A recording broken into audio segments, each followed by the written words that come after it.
Ya, karena sebagian kita di Indonesia ini yang nggak paham fikih sholat berjamaah. Ya, imamnya dorong-dorongan. Imam harus ditetapkan, nggak boleh dorong-dorongan. Imam ditetapkan oleh pengurus masjid. Kapan qomat? Ketika imam sudah maju. Jangan jamaah yang nyuruh, qomat. Ini ada acara nih, nggak bisa. Imam yang punya hak kapan boleh qomat, kapan tidak qomat. Kalau qomat masih sedikit, kata imam, bentar. Imam yang punya hak.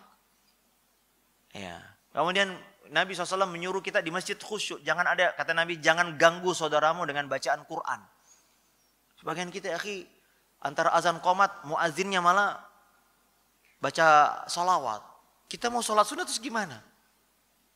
Jadi saya memahami ada sebagian orang nggak nyaman itu. Karena pelaksanaan sholat berjamaah belum sesuai dengan asas syariat Islam. Belum lagi kadang-kadang 1 jam sebelum azan, mikrofon udah ngaji, Pak. Ya, jam 4 subuh udah ngaji tuh. Gimana orang mau sholat tahajud di rumah? Ya, kemudian habis subuh ngaji lagi, Pak, mikrofon. Yang boleh keluar dari masjid apa saja sih, Pak? Kata ulama hanya azan dan qomat. Qomat pun diperselisihkan. Azan saja yang boleh keluar.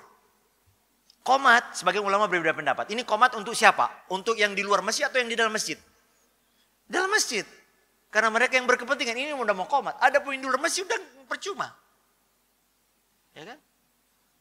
Tapi di Indonesia 1 jam sebelumnya, sesudah sholat, mikrofon juga. Banyak orang merasa terganggu. Maka saya paham banyak orang lebih nyaman sholat di rumah. Kenapa? Karena pelaksanaan sholat berjamaah belum sesuai dengan, saya pernah ketemu Pak, supir Grab, supir online. Orang non-muslim. Dia bilang, Pak Ustadz, mungkin karena saya dijemput di masjid, menurut kami Islam ini agama berisik, Pak.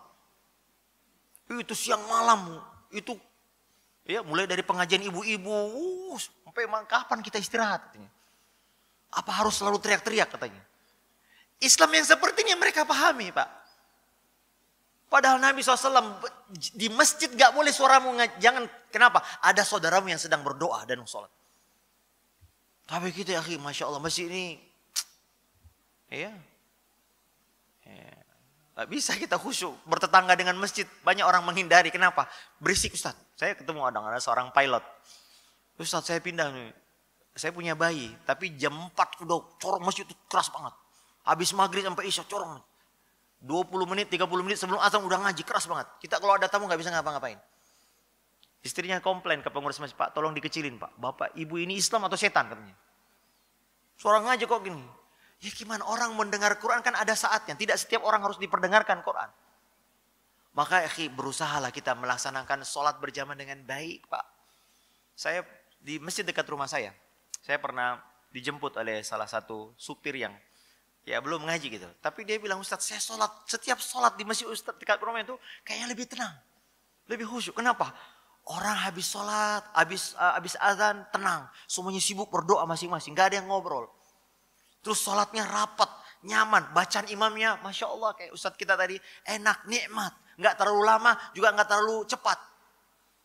Nah yang begini, itu fitrahnya orang awam nih. Orang awam dia, Pak, supir. Nah ini ada orang sholatnya cepat, Pak.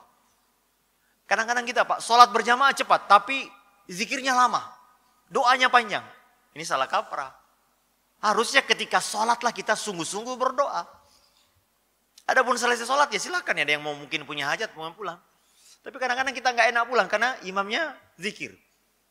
Dianggap kalau pulang dianggap wah ini orang munafik nih, orang belum selesai. Padahal kita mengikuti imam hanya selesai setelah salam saja. Pas setelah itu silakan. Walaupun yang afdal kita bertiga, tapi kalau ada hajat, ada tamu, ada apa, silakan tinggalkan. Makanya Pak, orang Indonesia ini paling susah kalau suruh berdoa sendiri. Karena kebiasaan di Indonesia dipimpin berdoanya. Saya kalau bawa jamaah haji, jamaah umrah, Pak berdoa masing-masing. Aduh Ustaz, apa nih doanya? Kenapa kebiasaan kita dituntun doa? Padahal doa itu ibadah sendiri, Pak. Memang dalam Islam kadang-kadang ada doa yang saya sholat Jumat, tapi itu pun mengaminkan sendiri-sendiri. Gak usah ngangkat tangan. Sholat istisqa, khutbah, ya boleh kita berdoa. Imamnya berdoa kita aminkan dalam hati. Atau imam sedikit diri. Tapi selebihnya doa masing-masing. Apa yang terjadi Pak? Kita ini kadang-kadang kalau suruh berdoa ketika wukuf di Arafah. Ya, coba lihat Pak, Bapak yang pernah haji. Kalau di kemah Indonesia itu kalau wukuf Pak. perang speaker. Wah, ustadznya yang baca doa, jamaahnya tidur. Adapun kita seharusnya yang Pak, sebetulnya adalah khusyuk sendiri berdoa. Itu yang baik. Maka banyak orang awam Pak ketika masuk masjid ngeper masuk, ini apaan?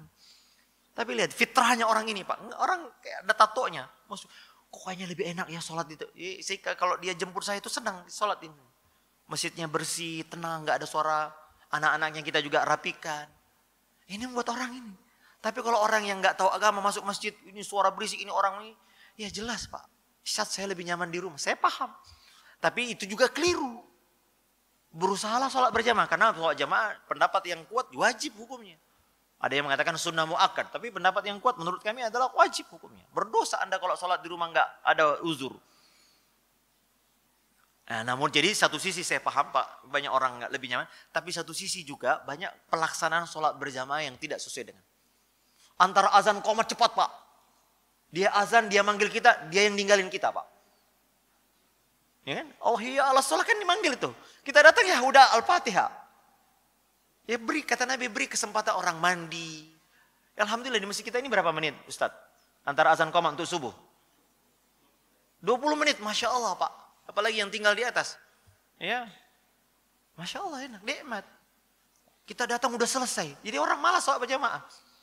Mungkin ada orang yang punya toko, harus tutup dulu, ini dulu, baru kemudian. Kan yang memanggil kita soalnya azan Pak. Itu kan suara panggil. Kasih waktu orang mungkin tutup toko dulu, berwudu dulu, jalan kaki dulu. Kira-kira 15 menit, udah baru kita qomat. Tapi azan qomat, dia sholat sunnah sendiri, langsung qomat sendiri. Ya pantas Pak.